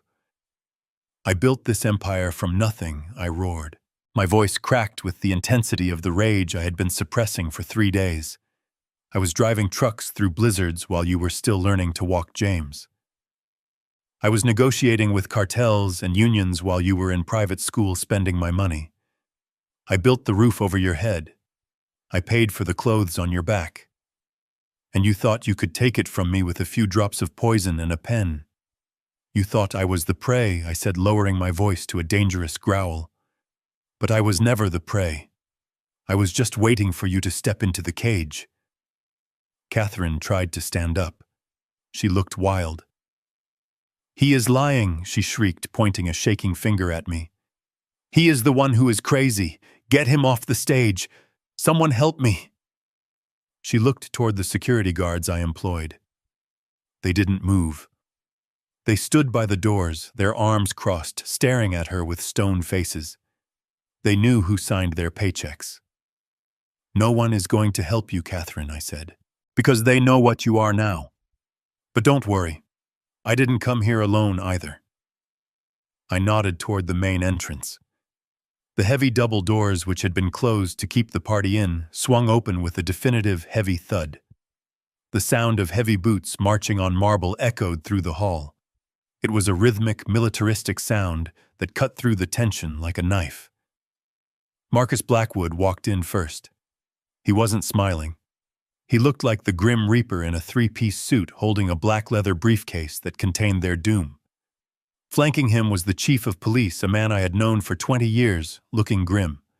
But it was the men behind them that made the air leave the room. 6 agents wearing navy blue windbreakers with yellow letters emblazoned on the back. FBI. The crowd parted. It was like the Red Sea splitting. Guests scrambled back, knocking over chairs, spilling drinks, desperate to distance themselves from the blast radius. Catherine froze. Her eyes went to the letters on the jackets. FBI. She looked at me confused. Why were they here? This was a family dispute. This was a local matter. She didn't understand. She didn't read the contract. Blackwood walked up to the stage. He placed the briefcase on the edge of the platform and opened it. He pulled out the document they had signed yesterday morning. The gold seal caught the stage lights. Catherine Harrington. James Harrington. Vanessa Harrington, Blackwood announced. His voice wasn't amplified, but it carried to every corner of the silent room. You are under arrest. For what? Vanessa screamed. She was standing now, clutching her diamond necklace, as if it could protect her. This is insane. We didn't do anything. He is the one who is sick. Agent Miller, the lead federal agent, stepped forward. He held up a pair of handcuffs. You are under arrest for conspiracy to commit murder wire fraud and federal trust fraud, Miller said. Fraud. James whimpered. Yesterday morning, Blackwood explained, holding up the contract. You signed a family asset management agreement. You signed it willingly. You signed it in front of a notary. By signing this document, you assumed full fiduciary and criminal liability for the physical well-being of William Harrington. He paused, letting the words sink in. You acknowledged that any harm that came to him, any poison found in his blood, would constitute a breach of federal trust laws. And we have the toxicology report from this morning. It shows lethal levels of sedatives. You signed a contract accepting responsibility for his health while simultaneously poisoning him. That turns your little family plot into a federal racketeering case. You didn't just try to kill him. You used the banking system and interstate commerce to do it. The color drained from Vanessa's face. She understood now. She looked at the contract as if it were radioactive. No, she whispered. We didn't read it. Ignorance of the law is no excuse, I said from the stage. And ignorance of a contract you signed to steal $50 million is just stupidity. The agents moved in. 2 of them grabbed Catherine. She screamed. It was a raw animal sound. She tried to pull away her nails, scratching at the agent's arm. "Get your hands off me," she yelled. "I am Catherine Harrington. I own this house." "Not anymore," I said. The handcuffs clicked. The sound was final. They hauled her up, her one broken heel dragging on the floor. 2 more agents approached Vanessa. She didn't fight. She just started crying loud, ugly sobs. "My baby," she wailed, looking at James. "James, do something. Tell them." James was on his knees. An agent pulled him up by his armpits. He looked at me. His face was wet with tears and snot. He looked like a child who had broken a window, not a man who had tried to kill his father. "Dad," he pleaded. "Dad, please. I didn't mean it. She made me. They made me do it. I am your son." I looked down at him from the stage. I looked at the boy I had carried on my shoulders. I looked at the man who had poured poison into my soup and watched me drink it. "You are not my son," I said softly. "My son died the moment you chose her over me. The moment you chose the money over my life." "Dad." "Please," he screamed as they dragged him backward. "I don't want to go to prison. I am scared." "You should have thought about that before you signed the papers, James," I said. I watched as they were marched out. Catherine was still screaming threats. Vanessa was sobbing about her reputation. James was begging. The guests watched in horrified fascination. This wasn't just a scandal. This was a Greek tragedy playing out in the Hamptons. Blackwood snapped the briefcase shut. He looked up at me and nodded. It was done. The trap had sprung. The contract was ironclad. The evidence was irrefutable. They weren't just going to jail for the night. With the federal charges, the attempted murder, and the financial fraud, they were going away for decades. I stood alone on the stage. The music was gone. The family was gone. The illusion was gone. I looked at the empty champagne glass Catherine had dropped. It lay shattered on the floor, shards of crystal glittering under the lights. It was over. I had won. I had kept my empire. I had kept my life. But as I looked at the empty doorway where my son had just been dragged out in chains, I realized the price of victory. I was the last Harrington standing, and the house was very, very quiet. I tapped the microphone one last time. "The show is over," I said to the stunned room. "Go home. Kiss your children. Check your bank accounts. And never ever underestimate the old man in the corner." I placed the microphone on the stand. I straightened my tuxedo jacket. And I walked off the stage not as a victim, but as a survivor. I walked past the silent guests out the back door and into the cool night air. I had a dinner reservation with Giovanni, and for the first time in years, I was going to enjoy my meal without wondering what was in it. The air in the federal detention center smelled of industrial cleaner and stale sweat, a sharp contrast to the expensive cologne and champagne that had filled the air the last time I saw my son. I sat on the metal stool, the cold seeping through my trousers, waiting. On the other side of the thick, scratched plexiglass, the door buzzed open. James walked in. He was wearing an orange jumpsuit that hung loosely on his frame. His hair was unwashed, his face covered in a patchy stubble. He looked 20 years older than the man who had raised a glass to my demise 48 hours ago. He sat down, his handcuffs clanking against the metal ledge. He didn't pick up the phone at first. He just looked at me, his eyes red and swollen. I picked up the receiver. He followed suit, his hands trembling. "Dad," he cracked. The word was a sob. "Dad. Thank God you came. You have to get me out of here. It is a mistake. The lawyers, they say I am looking at 20 years. You have to stop this. You have to tell them it was a misunderstanding." I looked at him. I looked for the boy I had taught to tie his shoes. I looked for the young man I had sent to business school. I found neither. I only saw a stranger who had tried to erase me. "There is no misunderstanding, James," I said calmly. "The toxicology report is clear. The contract you signed is clear. It wasn't me, he pleaded, leaning forward, his breath fogging the glass. It was them. It was Mom. It was Vanessa. They made me do it. They said you were sick anyway. They said it was mercy. I didn't want to hurt you. I am your son. I am your flesh and blood. I listened to him beg. I listened to him throw his wife and mother under the bus without a second thought. It was pathetic. It was the final confirmation that there was nothing left to save. You were not coerced, James, and I said, my voice steady. You were not hypnotized. You had a choice. Every single day for the last 6 months, you had a choice. You could have come to me. You could have warned me. You could have stopped them. I paused, letting the weight of the truth settle on him. But you didn't, I continued. You looked at the numbers. You looked at the inheritance. And you made a calculation. You decided that my life was worth less than your lifestyle. You chose the money over your father. Dad, no, he wept. Yes, I said. You chose the money. And now you have neither. I stood up.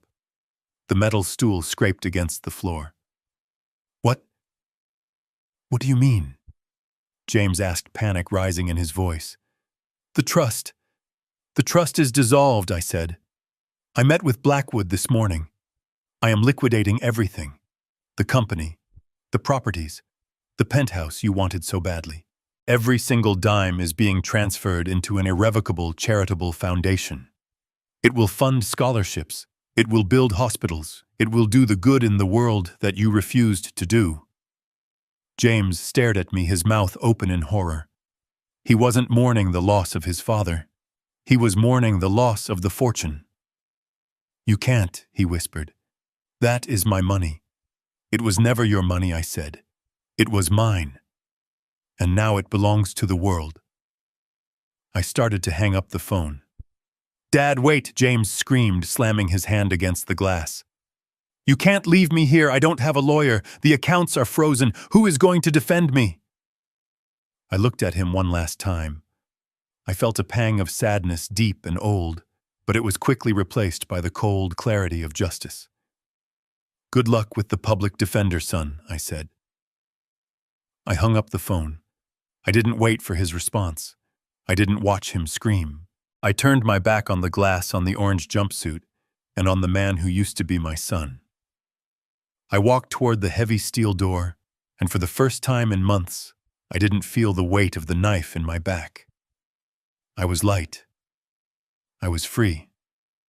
6 months have passed since the flashing lights of the federal convoy faded from my driveway, leaving behind a silence that finally felt like peace.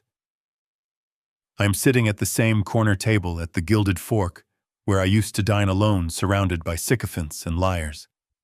Tonight, the chair across from me isn't empty, and it isn't filled by someone waiting for me to die. Giovanni is sitting there. He isn't standing at attention with a towel over his arm anymore. He is wearing a suit. I bought a 49% stake in the restaurant last month and made him the operating partner. He is the only man who told me the truth when it mattered, and in my world, loyalty pays better than dividends. I reach for my wine glass. It is a 1982 Bordeaux, a vintage I have been saving for a special occasion. I hold the crystal up to the warm light of the chandelier. The liquid is deep dark and perfectly clear. I watch it swirl. I don't look for sediment. I don't sniff for the bitter tang of chemicals.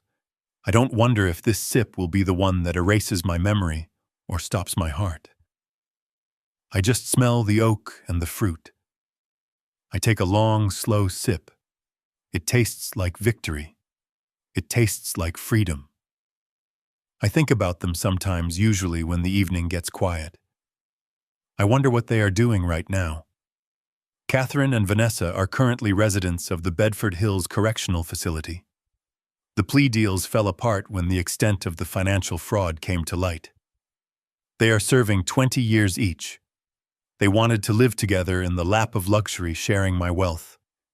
Now they share a 6x8 cell and a stainless steel toilet. They finally got their wish to be inseparable. And James. My son avoided prison by turning state's evidence against his mother and wife, a final, desperate act of cowardice that saved his physical freedom but cost him everything else. He is on probation for 5 years. He works the night shift at a hardware store in Queens, stocking shelves for minimum wage. He lives in a studio apartment that is smaller than the bathroom he grew up with. The trust is gone. The foundation owns it all. He wanted to inherit the world without lifting a finger. Now he has to work just to buy a sandwich. I don't hate him anymore. I just don't know him. People always tell you that blood is thicker than water. They tell you that family is sacred, that you have to forgive, that you have to endure abuse because of a shared last name. They tell you that you cannot turn your back on your own flesh and blood. They are wrong. Sometimes family is just biology. Sometimes the people who are supposed to protect you are the ones sharpening the knife. I learned the hard way that you cannot heal a limb that has turned gangrenous. You cannot negotiate with a tumor. You cannot love a parasite into becoming a partner. To survive, you have to cut it out. You have to sever the connection, cauterize the wound, and walk away. It hurts. It leaves a scar that aches when it rains. But it is the only way to stay alive. I look at Giovanni. He raises his glass to me. I smile, and for the first time in years, the smile reaches my eyes. I am William Harrington. I am 70 years old. I have lost a wife and a son, but I have regained myself. I am alone, but I am not lonely. I place my glass on the table and signal for the check. My life isn't over. It has just begun. We spend our lives building fortunes for our families, thinking that provision equals love. But I learned the hardest truth in the darkest way: you cannot buy loyalty, and you cannot inherit character. If you ever have to question whether the people around you love you or your wallet, you already have your answer. Do not be afraid to be the villain in their story if it means being the hero of your own. Protect yourself first, because at the end of the day, the only person guaranteed to save you from the wolves is the one staring back at you in the mirror. If you enjoyed seeing justice served cold, hit that like button and subscribe for more stories where the underdog bites back.